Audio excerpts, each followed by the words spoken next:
बिस्मिल्लाहिर्रहमानिर्रहीम। अस्सलाम वालेकुम। आज 23 जून है और दिन है जुमेरात का। इस वक्त मैं वैसे तो मौजूद हूँ न्यू जुडिशल कम्प्लेक्स, जहाँ पे आज इद्दत केस का फैसला आया है, लेकिन बात करेंगे सुप्रीम कोर्ट ऑफ पाकिस्तान की, क्योंकि सुप्रीम कोर्ट पे आज बात मैं नहीं कर सका। इस वीडियो में ज़रा मुख्तसर 3-4 नुकात आपके सामने रखूँगा और उसके बाद एक तफसीली वीडियो भी करेंगे कि आज समात में और क्या कुछ सामने आया है। लेकिन आज की समात की बहुत इंपॉर्टेंट चीज़ है जो मैंने भी नोट की और दोस्तों से डिस्कस भी की, लेकिन अब उस पर क्योंकि हसनात मलिक साहब बात कर चुके हैं असद तूर साहब के वीलॉग में, तो क्रेडिट गोज़ टू हसनात मलिक साहब। हसनात मलिक साहब ने बड़ा अहम नुकता उठाया है और आज जस्टिस काजी फाइज ईसा साहब की बॉडी लैंग्वेज देख के भी अंदाज़ा हो रहा था कि जस्टिस काजी फाइज ईसा साहब अक्सरियत खो बैठे हैं। जजेस की अक्सरियत जस्टिस काजी फाइज ईसा साहब के साथ नहीं रही, लेकिन इसका मतलब ये नहीं है कि आखिर तक यही सूरत हाल होगी, क्योंकि इसमें मुख्तलिफ फेजेज़ आए। यानी ईद के बाद जब काजी साहब ने ये केस सुनना शुरू किया था तो काजी साहब की बॉडी लैंग्वेज दुरुस्त नहीं थी, वो परेशान थे, उनको लगता था कि अक्सरियत उनके साथ नहीं है। फिर ईद की छुट्टियाँ आई और छुट्टियों में पता नहीं क्या ऐसा हुआ और वकला तो बहुत बड़ी बड़ी बातें करते हैं कि कुछ जजेस को शायद अप्रोच किया गया और मैनेज किया गया, मैनेज करके काजी साहब के तरफ भेजा गया। वकला तो ये बात भी करते हैं, ये इल्ज़ामात भी लगाते हैं, ये दावे भी करते हैं।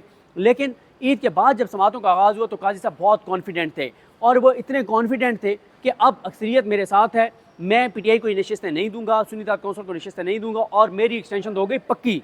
तो उसके बाद फिर क्या हुआ, कल परसों एक गेम चेंजर चीज़ हुई थी और वो गेम चेंजर चीज़ ये हुई थी पहली, जिसमें ये इंकशाफ हुआ था कि सुन्नी इत्तेहाद कौंसिल के सरबराह साहबजादा हामिद रज़ा साहब जो हैं, उन्होंने अपने कागजात नामजदगी में लिखा हुआ था कि वो सुन्नी इत्तेहाद कौंसिल की तरफ से इलेक्शन लड़ रहे हैं और ब्रैकेट में लिखा हुआ था अलायंस विद PTI। उसके बाद इस पे जजेस ने बहुत ज़्यादा सवाल किए थे, आयशा मलिक साहबा ने, अतर मिनल्ला साहब ने और इन्होंने मुनीब अख्तर साहब ने, कि इन्होंने जब लिखा हुआ था कि वो सुन्नी इत्तेहाद कौंसिल की तरफ से इलेक्शन लड़ रहे हैं तो इलेक्शन कमीशन ने कहा, लेकिन उन्होंने दरख्वास्त ये दी कि मुझे बल्ले का निशान दे दें या बल्ला नहीं देना, और सुप्रीम कोर्ट अगर बल्ला नहीं देती तो फिर शटल कॉक दे दें।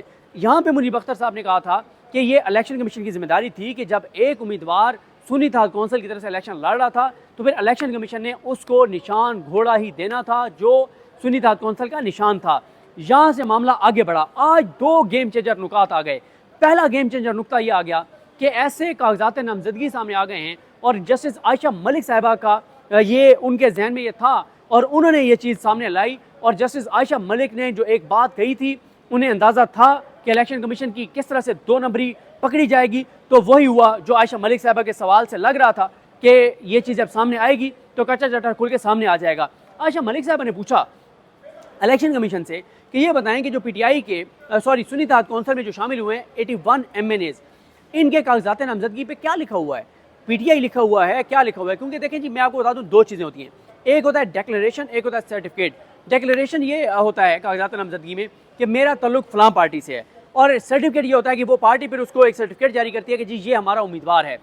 आज दूसरा जो गेम चेंजर नुकता सामने आया है वो ये आया है कि तहरीक इंसाफ के 6 MNAs ऐसे मुंतखब हुए हैं जिनके कागजात नामजदगी में डिक्लेरेशन भी PTI का है, सर्टिफिकेट भी PTI का है और उन्होंने वो सर्टिफिकेट विड्रॉ भी नहीं किया। ये बहुत बड़ी डेवलपमेंट है, ये बहुत बड़ी डेवलपमेंट है और ये इसलिए गेम चेंजर डेवलपमेंट है दूसरी कि अब यहाँ से वो सवाल आगे बढ़ा है जो आयशा मलिक साहिबा कर रही थी, जमाल खान मंदोखेल साहब कर रहे थे, अतर मिनल्ला साहब कर रहे थे, मुनीब अख्तर साहब कर रहे थे, कि जब एक उम्मीदवार ने आकर कहा कि मेरा तल्लुक PTI से है और PTI ने उसको सर्टिफिकेट भी दे दिया, तो उस उम्मीदवार को इलेक्शन कमीशन ने कैसे आज़ाद उम्मीदवार डिक्लेयर किया है, इलेक्शन कमीशन ने कौन सा कानून इस्तेमाल किया है, कौन सा इख्तियार इस्तेमाल किया है। इलेक्शन कमीशन उस कानून का, उस इख्तियार का हवाला उनके वकील नहीं दे सके, बल्कि बदतमीज़ी करते रहे, बदतहजीबी करते रहे। काजी साहब की मुकम्मल उनको सपोर्ट हासिल है, काजी साहब उनको रेस्क्यू करते रहे, काजी साहब बुकड़ा को अपने जजेस को डांटते रहे, बरहम होते रहे, रोकते रहे, टोकते रहे, रेस्क्यू करते रहे। और अमीनुद्दीन खान साहब भी इलेक्शन कमीशन के हक में रिमार्क्स देते रहे, मोहम्मद अली मज़हर साहब भी इलेक्शन कमीशन के हक में रिमार्क्स देते रहे।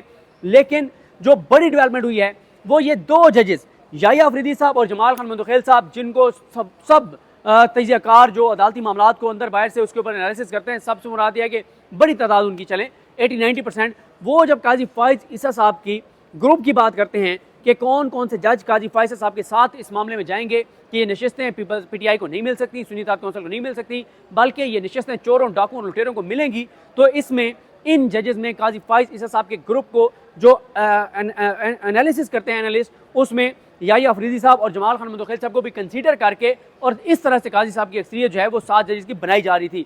लेकिन जमाल खान मंदोखेल साहब और याहिया अफरीदी साहब इस बात पर आज अड़ गए इलेक्शन कमीशन को सवाल करते हुए कि जब एक उम्मीदवार ने डिक्लेरेशन भी दिया, सर्टिफिकेट भी दिया, तो आप कैसे कह सकते हैं कि वो आज़ाद है? उसने तो विड्रॉ नहीं किया।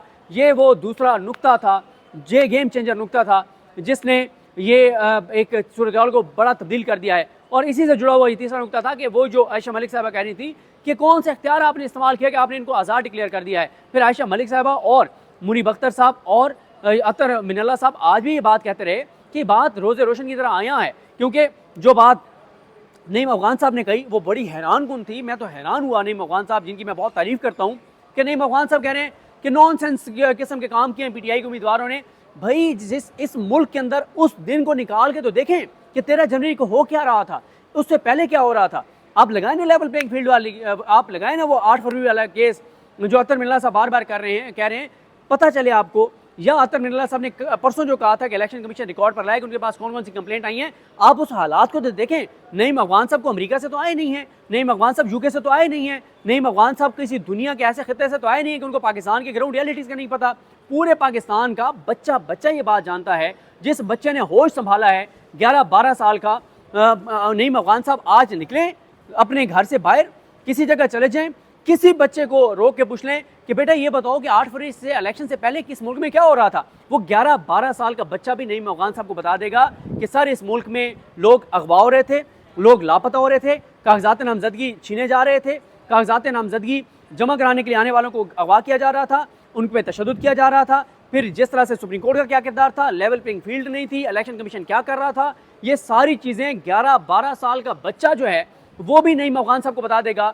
जो नईम अफगान साहब कह रहे हैं कि पीटीआई वालों नॉनसेंस हरकत की, ये नॉनसेंस हरकत मतलब वो क्या करते।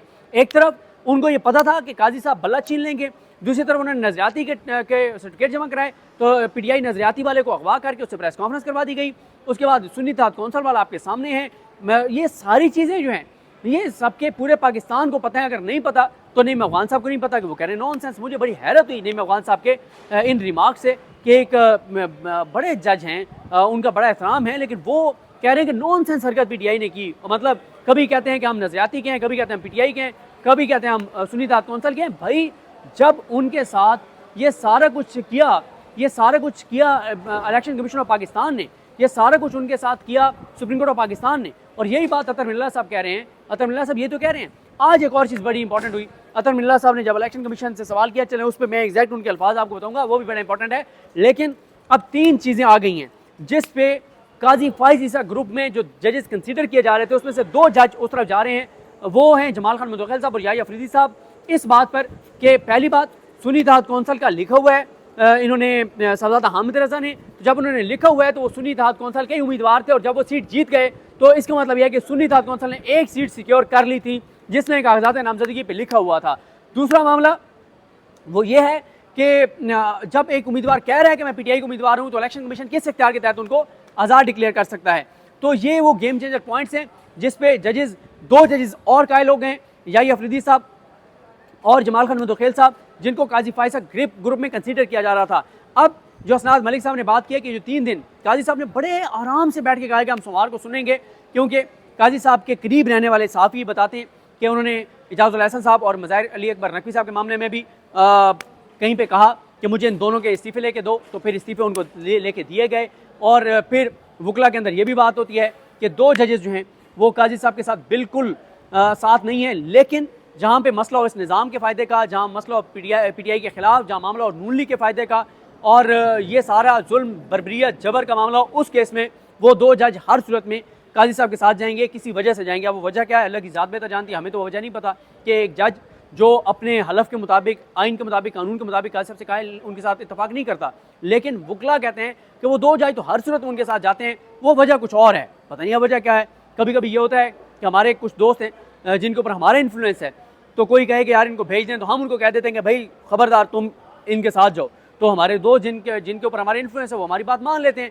अब पता नहीं वो 2 जज क्या मामला है, वकला कहते हैं कि वो हर सूरत में काजी साहब के साथ जाते हैं, लेकिन ये 2 जजेस अब याहिया अफरीदी साहब और इनका ये सारा, और अब ये बात हो रही है कि जो 3 छुट्टियाँ हैं, जुमा, हफ्ता, इतवार, इन 3 दिन में बहुत कुछ होगा।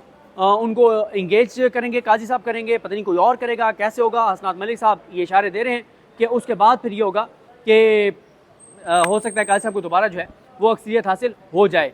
अब काजी साहब को अक्सरियत हासिल होती है नहीं होती ये पता चलेगा, लेकिन आज तो ये नजर आया है कि काजी साहब अक्सरियत खो बैठे हैं। इसलिए काजी साहब ने एक बार भी नहीं कहा कि आज हमने केस को कंक्लूड करना है। वो चाहते तो आज कंक्लूड कर सकते थे। अब मामला चला गया अगले हफ्ते पे और जो है वो देखते हैं जी अगले हफ्ते कैसे चीज़ें आगे बढ़ती हैं। पीटीआई की उस पर भी बात करेंगे। एंड पे बता दिया गया कि पीटीआई ने दरखास्त दायर किया, उस पर कोई कमेंट्स नहीं आए। वो मामला भी अब सोमवार तक चला गया है। लेकिन खबर आज की यही है कि काजी साहब की बॉडी लैंग्वेज दुरुस्त नहीं थी। नज़र आ रहा था कि काजी साहब अक्सरियत खो बैठे हैं और मेन दो जजेस हैं जमाल खान मुंदखिल साहब और याहिया अफरीदी साहब, उनको अब कैसे मैनेज किया जाता है, या ये दो अगर काजी साहब के बयानी के अगेंस्ट जा रहे हैं तो फिर जो बाकी जजेस हैं उनमें से कोई दो हैं उनको कायल कर लिया जाएगा, करवा लिया जाएगा। क्या होगा क्या नहीं होगा ये आने वाला वक्त बताएगा। मुझे अपनी दुआ में याद रखें। अल्लाह करीम हम सब का हामी नासर हो। अल्लाह हाफ़िज़।